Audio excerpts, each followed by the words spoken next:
Saya punya guru, dia sampaikan begini, nak, potong tangan saya. Kalau ada orang tua yang pernah datang ke sekolah, marah-marahi gurunya anaknya, sampai guru itu merasa sedih atau dia merasa terhinakan, kemudian dia mengangkat tangannya, berdoa kepada Allah, potong tangan saya, nak, kalau anak itu yang berhasil. Dia bilang begitu.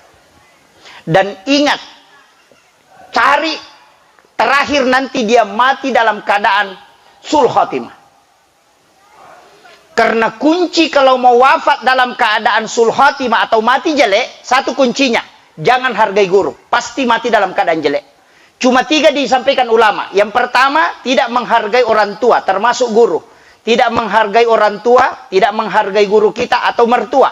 Yang kedua adalah memutus silaturahim. Lihat ujungnya. Kemudian yang ketiga, orang yang musyrik. Itu kuncinya.